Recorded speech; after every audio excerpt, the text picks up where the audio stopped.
Bismillahirrahmanirrahim. Assalamualaikum warahmatullahi wabarakatuh. Waalaikumsalam warahmatullahi wabarakatuh. Waalaikumsalam warahmatullahi wabarakatuh. Ya, hari ini Ibu akan memberikan materi yang berikutnya ya, yaitu tentang distribusi frekuensi. Oke. Nah, kalian bisa buka modul yang sudah Ibu berikan dan Ibu sudah share di LMS ya. Baik. Nah, apa itu distribusi frekuensi? Jadi distribusi frekuensi ini adalah salah satu metode statistik yang sangat sederhana dan masuk dengan kategori statistik deskriptif ya. Karena di sini kita akan menyusun data-data hasil penelitian kita ya. Kemudian kita akan masukkan hasil tersebut atau data-data tersebut ke dalam kelas-kelas yang berisi atau yang sudah kita hitung intervalnya. Ya, artinya kelas-kelas itu adalah suatu batas atas dan batas bawah dengan interval tertentu. Oke. Dan tujuan daripada distribusi frekuensi tentu adalah memudahkan cara kita untuk menganalisis. Anda bisa bayangkan kalau seandainya data riset kalian itu misalnya ada 100, ada 200 begitu ya. Nah, itu kalian harus menganalisisnya data mentah tersebut tanpa kita olah dengan baik.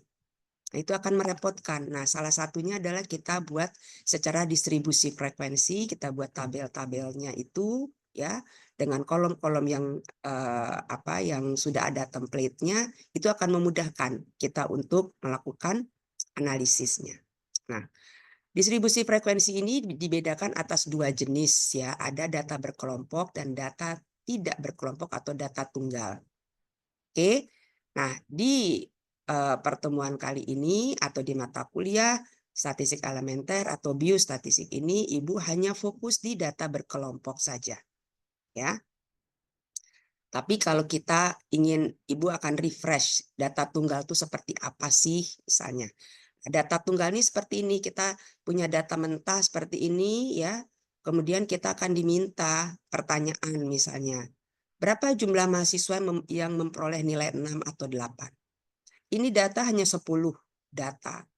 Ya. Kalau kalian jabarkan seperti ini, Anda tuliskan dengan mudah kalian mengetahui jumlah nilai 6 ada 2 orang. Jumlah nilai 8 ada 1 orang. Tapi Anda bisa bayangkan kalau seandainya data Anda ada 100, akan sangat sulit sekali.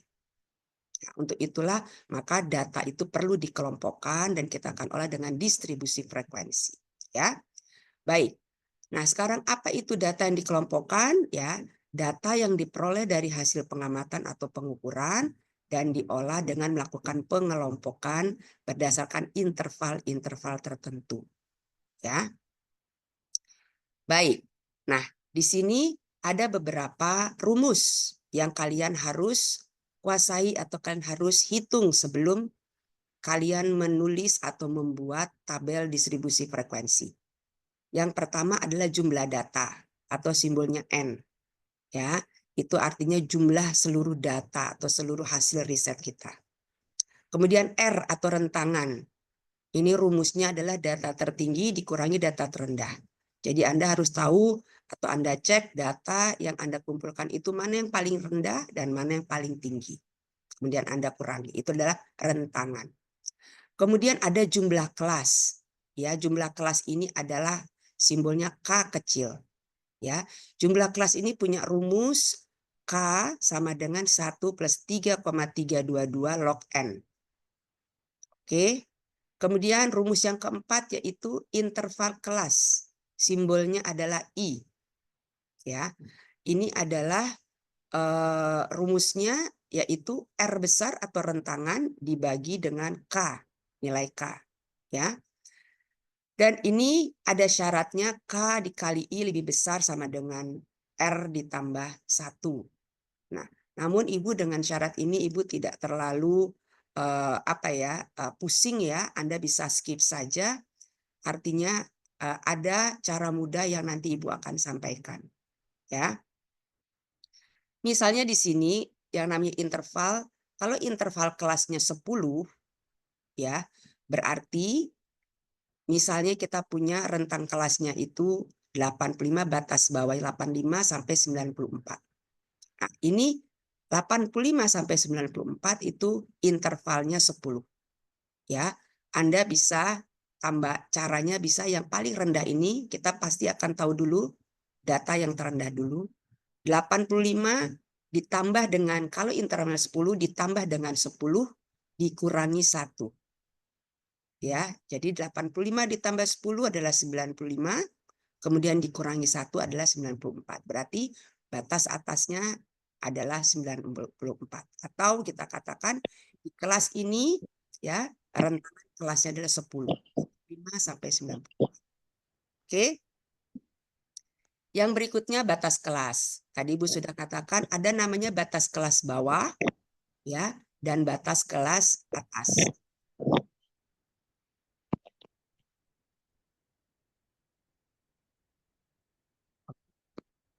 Batas kelas atas dan batas kelas bawah. Jadi kalau batas kelas bawah ini adalah yang 85, sementara yang batas kelas atas adalah 94. Oke? Baik. Lanjut, ada lagi. Nah, ini Ibu harus hapus ini ya.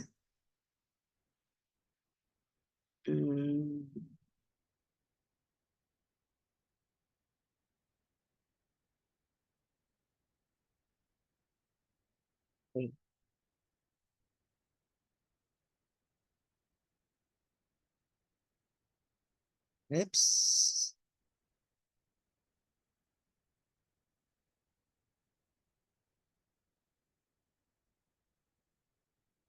Ya. Kemudian bagaimana cara kita untuk menghitung batas nyata? Yang berikutnya adalah batas nyata. Ya. Batas nyata ini adalah batas atas BA ditambah batas bawah dari kelas di atasnya dibagi 2. Ya, atau batas bawah nyata adalah batas bawah ditambah batas atas dari kelas di bawahnya atau dibagi 2. Atau yang paling mudah ya, kalian kalau sudah mengetahui batas atas, maka tepi kelas atas atau batas kelas nyata ya, atau batas nyata kelas atas, batas nyata atas itu adalah batas atas ditambah dengan 0,5. Sementara kalau yang tepi kelas bawah, ya tepi kelas, nah di sini batas bawah dikurangi dengan 0,5. Ini yang mudah. Ya.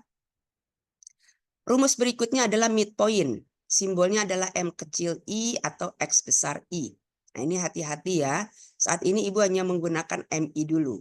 Ya, nanti untuk yang X ini ada simbol-simbol tertentu yang agak berbeda saat kita mengerjakan di korelasi dan regresi ya. Rumusnya di sini XI atau midpoint sama dengan BB atau batas bawah ditambah BA atau batas atas dibagi 2. Ini adalah midpoint. Ya.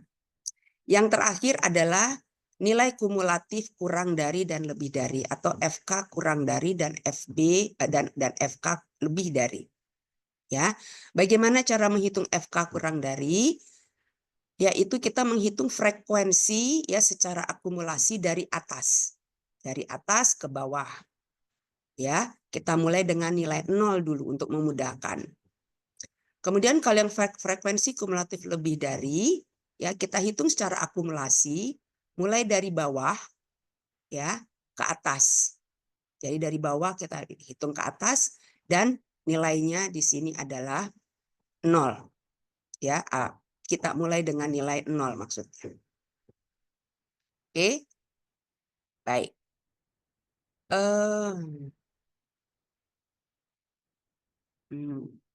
Oke. Yang berikutnya di sini adalah langkah-langkah untuk penyusunan tabel distribusi frekuensi untuk data berkelompok. Ya, jadi ada langkahnya. Yang pertama, Anda harus menentukan jumlah N, Anda tentukan R, tentukan jumlah kelas atau K, tentukan interval kelas atau I. Tadi menggunakan rumus-rumus yang sudah Ibu berikan ya. Tentukan batas atas dan batas bawah.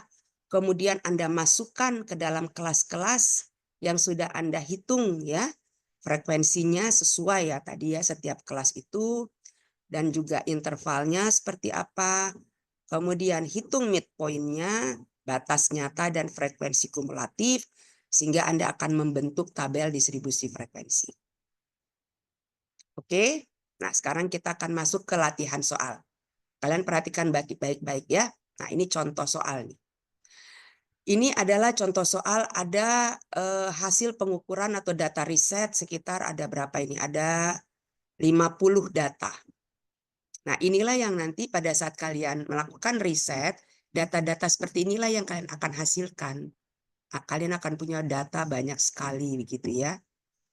Oke, ini khusus untuk data-data hasil pengukuran atau riset-riset yang sangat sederhana. Oke. Nah, biasanya di dalam ujian kita akan ditanyakan beberapa pertanyaan seperti ini. Buatlah tabel distribusi frekuensi. Yang kedua, berapa persen mahasiswa yang mendapat nilai 22 sampai 26. Nah, kalau kalian lihat dari pertanyaan ini bahwa di dalam kita mengolah data menggunakan distribusi frekuensi, kita akan bisa menarik satu kesimpulan dengan mudah. Gitu ya dari hasil atau tabel distribusi yang kita buat. Sehingga Anda akan bisa menganalisisnya dengan mudah walaupun analisisnya sederhana, yaitu berupa jumlah ya dan juga persentase. Ya. Baik. Pertanyaan yang ketiga, berapa jumlah? Ingat ya, ini ada jumlah dan juga ada persentase tadi. Berapa jumlah mahasiswa mendapat nilai lebih dari 37? Yang D, berapa persen yang mendapatkan nilai kurang dari 26? Oke? Baik. Nah, kita lihat ini bagaimana cara kita untuk mengerjakannya. Yang pertama, Ibu tadi sudah katakan bagaimana langkah-langkah awal. Yang pertama, Anda harus menghitung seluruh data itu berdasarkan rumus-rumus yang sudah Ibu berikan tadi. Ya, yang pertama nilai N. N-nya ada berapa? Yaitu 50 Anda hitung ya. R-nya, bagaimana R-nya? R-nya Anda harus cek di sini. Ya, Anda harus cek di sini mana data terendah dan mana data tertinggi. Oke? Nah, kita lihat di sini data terendahnya adalah 12, data tertingginya adalah 44, ada 44. Nah, oke? Paham ya? Oke, jadi kita sudah lihat di sini data terendahnya 12, data tertingginya adalah 44. Oke. Baik, sekarang kita lihat di sini rumusnya. R sama dengan 44 dikurangi 12, itu 32. Ya. Kemudian Anda hitung nilai K. K itu 1 plus 3,322 log N. Oke, kalau N-nya ada 50, kita ketemu di sini 6,64. Ya. Nah, ini Ibu ada dibulatkan ke atas ya, sama dengan 7. Nah, ini Ibu berikan salah satu atau cara yang paling mudah untuk kita mengakali data-data yang muncul di hasil riset kita yang nilainya ekstrim atau data-data ekstrim. Misalnya Anda memiliki data tadi paling rendah 12. Kemudian tiba-tiba ada yang nilainya 100 gitu ya. Sangat tinggi sekali. Nah, itu range-nya sangat jauh sekali. Nah, biasanya untuk kita mengadopsi ya atau mengelola data-data ekstrim itu, kita harus menambahkan satu kelas lagi, ya, sehingga Ibu melihat bahwa atau Ibu memiliki suatu teknik yang sangat sederhana. Jika kita menghitung nilai K, berapapun desimalnya muncul, Anda harus bulatkan ke atas. Misalnya ini 6,64 dibulatkan ke atas yaitu 7. Ini Anda sudah paham karena di atas 0,5 ya. Tapi kalau nanti nilai K ini munculnya adalah 6,24 ya, misal di sini ya. Misalnya adalah 6,24 ya. Nah, ini kalau berdasarkan aturan ya atau ilmu matematika yang kita pernah peroleh di saat kita sekolah dulu, jika kurang dari 0,5 ya berarti kita bulatkan menjadi 6 ya. Nah, ini dibulatkan harus ke bawah 6. Tapi khusus untuk nilai K ini, ya, kalian jangan bulatkan ke 6, tapi bulatkan ke atasnya. Artinya di sini ada kelebihan desimal dari kelas tersebut. Ya, jadi ini yang lebih pas. Walaupun nanti misalnya di kelas ke-7 itu tidak ada data yang masuk dalam range tersebut. Nggak apa-apa. Kita sebutkan frekuensinya 0. Daripada tidak ada kelas yang akan mengadopsi ya data-data yang ekstrim. Ya, oke. Kemudian kita lihat lagi nilai I. I itu rumusnya adalah R besar dibagi dengan K. Nah, untuk nilai K ini, kalian jangan gunakan yang sudah dibulatkan ke atas atau ya, yang Anda bulatkan ke atas. Tapi Anda gunakan data awalnya, yaitu nilai K-nya adalah 6,64. Jadi pembulatan jangan digunakan dulu untuk perhitungan. Karena pembulatan itu adalah untuk kita gunakan saat membuat tabel. Ya. Kemudian I-nya 4,82. Nah, ini kita bulatkan ke atas, yaitu menjadi intervalnya 5. Oke? Paham ya? Baik. Lanjut.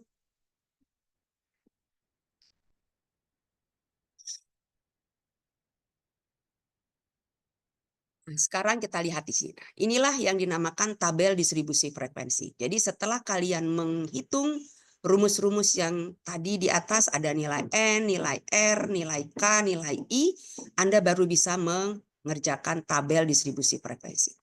Tabel distribusi frekuensi ini bentuknya seperti ini. Jadi ada 1, 2, 3, 4, 5, 6, ada 7 kolom. Kolom pertama kelas. Kolom kedua I atau interval. Kolom ketiga frekuensi. Kolom keempat MI atau XI ya, midpoint. Kolom kelima batas nyata. Kolom keenam frekuensi kumulatif kurang dari. Kolom ketujuh frekuensi kumulatif lebih dari. Oke, tadi dari rumus kita sudah tahu kelasnya ada 7. Ya, kita bulatkan ke atas itu ada 7. Oke, itu yang pertama. Ya. Yang kedua interval. Data yang terendah ini adalah data terendah ini adalah 12. Ya, 12. Oke. Nah, kita mulai di kelas pertama dengan angka 12 dari data terendah saja.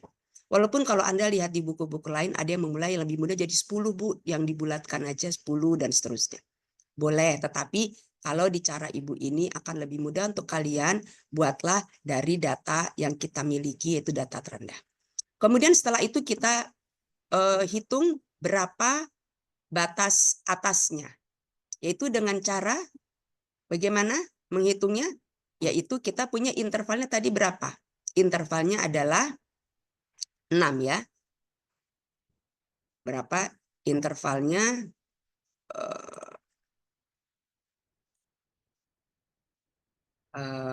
Sebentar. Kenapa ini tidak bisa?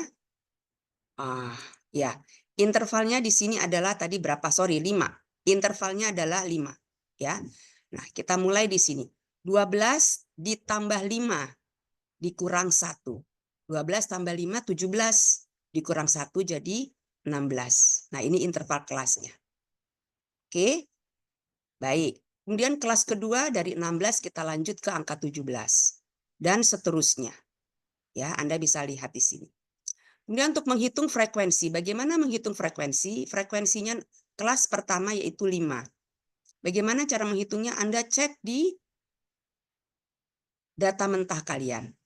Ya. Nah, di sini penting ini. Kita menghitung 12 sampai 16. Nah, kita beri tanda di sini. 12 sampai 16, 14 termasuk range 12 sampai 16 termasuk. 15 termasukkah? Termasuk. 17 tidak, 20 tidak, 15 termasuk. Oke. Baris kedua ini tidak ada, ini tidak ada, ini. Nah, 16. Baris ketiga 16 termasuk. 17 tidak termasuk dan yang terakhir tidak ada. Nah, kita hitung di sini berapa data yang masuk range 12-16 sampai 16, 1, 2, 3, 4, 5. Berarti ada 5. Ya, ada 5. Jadi di sini Anda bisa lihat frekuensinya ada 5. Oke? Ya. Lanjut. Bagaimana menghitung midpoint? Midpoint itu tadi rumusnya data terendah atau batas bawah ditambah batas atas dibagi 2. Berarti 12 ditambah 16 dibagi 2 yaitu 14. Oke? Kemudian batas nyata. Bagaimana batas nyata? Tadi Ibu sudah katakan batas nyata itu adalah batas bawah dikurangi setengah. Batas bawahnya adalah 12. Dikurangi setengah menjadi 11,5. Kemudian batas atasnya 16. 16 ditambah setengah, yaitu 16,5. Nah, ini adalah batas nyata. Jadi 11,5 sampai 16,5. Oke. Kemudian frekuensi kumulatif kurang dari. Nah, ini tadi Ibu katakan untuk memudahkan perhitungan kita yang selanjutnya. Ya, ini khususnya saat kita nanti mau menghitung nilai sentral. Ya, jadi Ibu harap kalian membuat frekuensi kumulatif kurang dari ini menggunakan atau dimulai dari nilai 0. Dan nanti ini ada tali temali seperti ini akan bermanfaat kita untuk menentukan range dari kelas kita. Ya, masing-masing kelasnya. Oke, kita mulai dari 0. Tadi frekuensi kumulatif kurang dari mulai dari atas ke bawah. Ya. Jadi untuk menghitung frekuensi kumulatif itu kita menghitung dari frekuensi yang paling atas menuju ke bawah. Oke, kita mulai dari 0. 0 ditambah 5 yaitu 5. 5 ditambah 9 14. 14 ditambah 12 26 dan seterusnya sampai ke bawah. Ya. Dan kalau kalian lihat yang paling bawah ini nilainya kumulasinya harus 50. Yaitu sama dengan nilai N atau jumlah data kita, hasil observasi kita. Oke, baik. Sekarang yang berikutnya adalah jika kita mau menghitung frekuensi kumulatif lebih dari. Bagaimana caranya? Yaitu kita mulai dari bawah. Ya, kita mulai dari bawah. Ya, ini kalau yang frekuensi kumulatif, ingat mulai dari 0 dari bawah ke atas. Ya. Dan ini dari frekuensi ini kita hitung ke atas. Oke. Nah, kita mulai 0 ditambah 3 yaitu 3. 3 ditambah 7 10. 10 ditambah 6 16 dan seterusnya. Dan kalau Anda lihat di sini akhirnya adalah nilai 10 yaitu sama dengan nilai N ya atau jumlah data kita. Nah, kalau ini sudah sesuai, berarti tabel distribusi Anda ini sudah benar. Ya. Tergantung juga dengan midpoint, frekuensi dan batas nyata yang kalian hitung ya dan kelas juga serta interval. Oke? Baik, sampai di sini kira-kira siapa yang masih belum paham? Ya, Ibu mungkin akan lanjutkan dulu ya. Bukan, akan lanjutkan pertanyaan. Ya, pertanyaan di sini adalah frekuensi berapa persen ya, berapa persen mahasiswa yang memiliki nilai tadi berapa 12, nilainya berapa antara 22 sampai 26. Maaf, Ibu ke atas lagi ya. Pertanyaan pertama, berapa persen mahasiswa yang mendapat nilai 22 sampai 26? Nah, untuk menghitungnya adalah kalian cek di kelas dengan interval 22 sampai 26. Oke, 22 sampai 26 kita cek ada berapa? Di sini kalau Ibu cek ada 12. Anda cek di sini. 22 sampai 26. Nah, 22 sampai 26 adalah ini dia. Ya, ini dia. Oke, 22 sampai 26. Ya. Dan frekuensinya adalah ini. 12. Jadi saat kita mau menjawab pertanyaan, Anda kembali lihat di tabel yang kalian buat. Ya, jadi frekuensinya ada 12. Oke. Nah, karena yang ditanya adalah persentase, ya ini Anda juga harus paham ini matematika dasar ini ya. Persentase berarti menghitung persentase itu adalah jumlah dibagi dengan nilai N. 50 ini N-nya. Jadi kalau kita memiliki data ya, jumlahnya itu ada 12. 12 ini mau kita ubah menjadi persentase, maka Anda bagi dengan nilai N-nya. Dikali 100% ada 24%. Berarti di sini persentase mahasiswa mendapat nilai 22 sampai 26 adalah 24%. Oke? Baik. Yang berikutnya, yang termasuk nilai lebih dari 37. Ya, Ibu hapus dulu ini.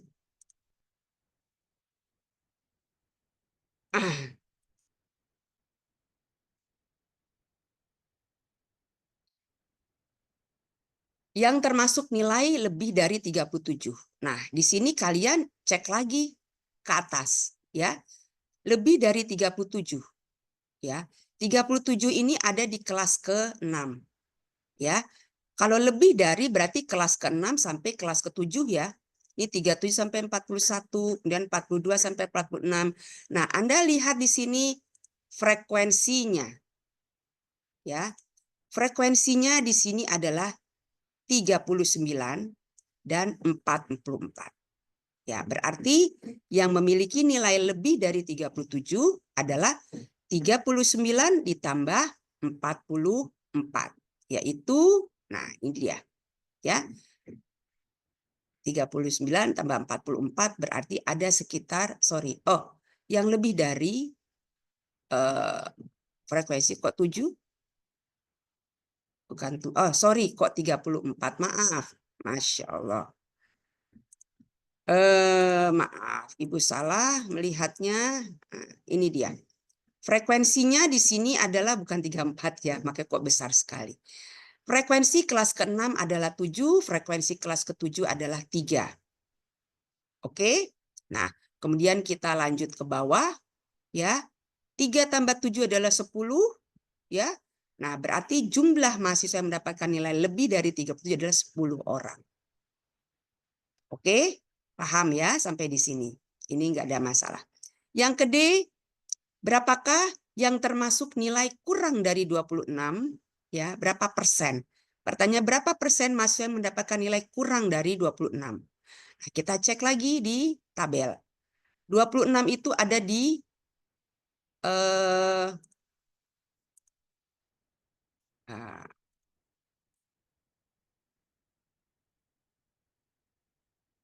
26 ini ada di tabel 3.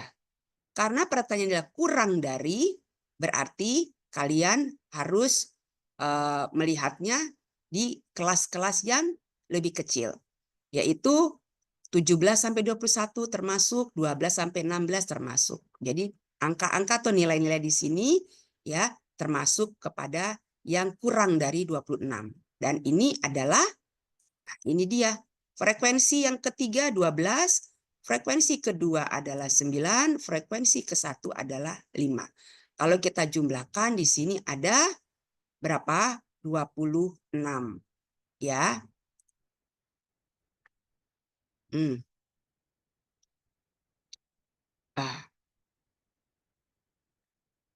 Ada 26. Untuk menghitung persentasenya, seperti tadi ya, berarti Anda bagi dengan 50 dan hasilnya adalah 52%. Kemudian ini pasti ada yang bertanya, Bu, kalau seandainya tidak ada nilainya itu di angka atau batas bawah dan batas atas. Nah, itu nanti kita akan selesaikan dengan distribusi yang lain ya. Jadi ada rumus yang lain yang nanti Ibu akan berikan kepada kalian. Ya, itu ada juga cara untuk kita menyelesaikannya. Ya, tetapi ini untuk rumus-rumus ini atau cara-cara ini khusus jika data-data itu masuk dalam kategori batas bawah dan batas atas yang kita sudah buat. Oke, baik. Oke, sudah selesai materi yang yang Ibu berikan ya terkait dengan distribusi frekuensi. Anda lihat di modul yang sudah Ibu share ke kalian, ini ada soal-soal latihan. Nah, ini adalah contoh-contoh nanti kalau ujian akan seperti ini ya. Tapi mungkin kalau yang nomor 1 ini tabel sudah Ibu buatkan ya. Nah, ini mungkin ya, mungkin tidak, mungkin yes, mungkin no. Ibu akan berikan soal seperti ini, tapi yang mungkin Ibu berikan adalah bentuk soal nomor 5. Ya, nomor 5. Oke. Nah, kalian silakan kerjakan nomor 5 ini ya. Dan ini mirip seperti latihan soal, contoh soal yang Ibu berikan. Datanya adalah data mentah. Kalian diminta untuk membuat tabel distribusi frekuensi dan persentase kelas tertinggi dan kelas terendah. Ya, kalian kerjakan ini, ikuti dengan alur penyelesaiannya dengan rumus-rumus yang ada. Anda buat ke dalam tabel distribusi, baru Anda bisa menjawab pertanyaan-pertanyaan tersebut. Begitu. Oke? Baik, sampai di sini kira-kira ada yang mau bertanya tidak?